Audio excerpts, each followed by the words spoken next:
Good morning po sa ating lahat, no? So tara, dito po tayo sa ating whale, no? Or pugo. Pero bago ang lahat, ayan po, no? Nag-iipon po tayo ng pambenta tsaka pang-incubate natin na itlog, alright?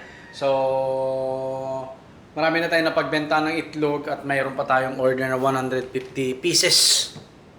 Ayan, kaka-deliver lang natin po kanina ng table eggs at ito naman po yung pang-incubate po natin. Marami-rami na. Alright? So, yan, nag-invest po tayo sa incubator natin, no? Actually, nasira po itong isang automatic incubator natin. Mumurahin lang naman. Ayan. So, yan po. No? Ito nasira po ito. Pinagawa natin. And then ito, kabibili po natin ito. No? So, bago po yan. So, yan po ang gagamitin natin for incubation ng ating mga quail, no? And then, yan, nakakuha si mama ng mga scrap na gulay, no? Kailangan po natin yan. Meron tayong shredder po, no? Pakita na rin natin. Ito po ang ating shredder. Yan, DIY lang. In-order natin kay Boss Mar Maestro. Okay. Napakaganda, no? So ito, dito tayo sa mga pugo natin, no? Gawa natin ng content. Alright. Yan, may itlog sila isa. Yan, no? So ito pong mga to ay gagawin nating breeders, no? At ito po yung pinagkukuhanan po natin ng ating mga quail fertile eggs po. Ayan sila, ano? Okay. So ito po, dating kulungan po ng aso to. Yan, oh. Dating kulungan ng aso, sabi ko hindi naman napapakinabangan kaya i-convert natin ng quail breeding pen or cage, no? Ayan. So yan ang nangyayari. So magpapapisa po tayo dahil marami po tayong order, no, ng pugo. Sa totoo lang po, ito yung nagbibigay sa atin ng active income, no? Pag sinabi nating active income is yung araw-araw nagbibigay, no? Kahit maliit, nagbibigay pa rin po talaga, no? So, yan. Ang ating priority po talaga dito sa ating bahay is quail farming, no? Breeding and propagation po talaga, no? Ayan. Tara. Ito, may nabugbog. Kawawa naman. Hello. Ayan, o. Oh, diba? Maamo po yung mga yan. Okay. So, meron nga lang tayo nabugbog na dalawa lalaki, no? Okay. At minsan nasusobrahan po ng kasta. Ayan. Alright. So, ito po ang ating priority, no? May itlog sila ito. Oh, di ba?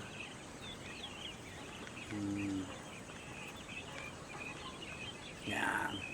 So ayan na natin to dito. Mamaya po 1 PM onwards hanggang 6 PM po mangingitlog na po sila, no? So bobombahin natin ang pagkain, tubig, ayan, bagong-bago pong tubig nila, ayan. Alright. So dapat to sa likod, no? Kaso nga lang yan ang nangyari. Minaw. Ayan. Diyan po sa gilid natin nilagay yung tubig. Tapos sa magkabila. Ayan. Oo, di ba? Ayan ang tubig po nila. No, so yun po, no? Abangan nyo po at gagawa po tayo ng mga contents din tungkol dito sa pugo natin. Maliban sa mga game fowls, no? At magpaparami po tayo nito. Ito pong priority natin paramihin, no? Mga quail layers po natin. Ayan. Ayan sila. Diba? So RTL, RTV po nung nabili natin sila, no? 100 pieces may libreng 5. Bali 3,600 pesos po, no? Ayan. 3,600 pesos yung 100 pieces po, no? Ayan. Tapos yung feeds natin na initial, bumili tayo isang sako. And hanggang ngayon ay hindi pa po nauubos, no? Nasa kalahati pa lang. May return na sila agad sa atin. Kakatuwa. Ayan o. Mababait po itong mga to. Nga lang wag lang mauubusan ng pagkain tsaka inumin kasi nangyayari po nagiging stress sa kanila yun eh. No? Stressful po sa kanila. Ang nangyayari nagtutukaan, no? Nagpapalot, parang gano'n eh. No, sa Ilocano nagpapalot, naglalaban yung mga lalaki. Ayan, meron tayong dalawa alanganin. Napukpok yung ulo, no? Ayan. So, kailangan hindi sila nauubusan ng pagkain at saka inumin, no? Kaya maya-maya lalagyan ulit natin ng pagkain niya mga yan. Oh, 'di ba? Dito naman sa baba, ayan sila. Oh, ha? So, yun po, no? Subaybayan nyo po tong YouTube channel po natin para masubaybayan nyo rin po yung mga game fowls natin, no? Yung mga oriental hatch at saka oriental sweaters po natin, and at the same time itong quail farming, breeding and propagation po natin. So plan po natin dito, no? Ayan, nagpabubong tayo dito. Ayan, may bubong yan. So dyan po tayo maglalagay ng mga quail cage, no? So every pagawa natin, ang papagawa natin is 500 capacity na quail cage or kulungan ng pugo. Okay? Ayan, sisimulan natin dyan, no? Hanggang doon, matapos, no? So, yun, ako nag-expand po ako, mag-e-expand po ako kasi maganda yung bigayan ng kita, no? Katulad niyan.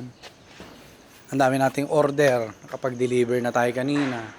So, napaka profitable po ng quail farming talaga, no? Napaka profitable. Kaya, yan, kailangan natin mag-invest din, no? Ng additional incubator, ng kulungan nila, no? Ng feeds, ayan. So, wala naman na tayong problema kasi, you know, kaya na nilang buhayin yung sarili nila, napapaikot-ikot na natin yung pera, no? Napapaikot na natin yung pera. Magmula nung binenta natin lahat yung mga Rhode Island Reds po natin. Ayan, kung nasusubaybayan nyo po yung ating content, noon ay tungkol sa Rhode Island Red breeding and propagation po, no? So yan, dito tayo sa kwarto at diyan po tayo mag-upload para mabilis. Ang bilis po kasi nito, no? Itong desktop natin grabe sa sobrang bilis. Ayan, kay Kuya Eugene yan galing, no? Bali binili po natin, no? At for work, for farming, for editing, uploading ng videos natin, ayan po, no? At nakakatuwa lang dahil paunti-unti nakukumpleto na natin yung mga gamit natin dito. So yun lang po. God bless po sa ating lahat. Please subscribe po sa ating channel for more farming activities, tips and tricks, no? Regarding quail farming, lettuce farming, and game fowl farming po. So, yun lang po. Maraming salamat. God bless po sa ating lahat.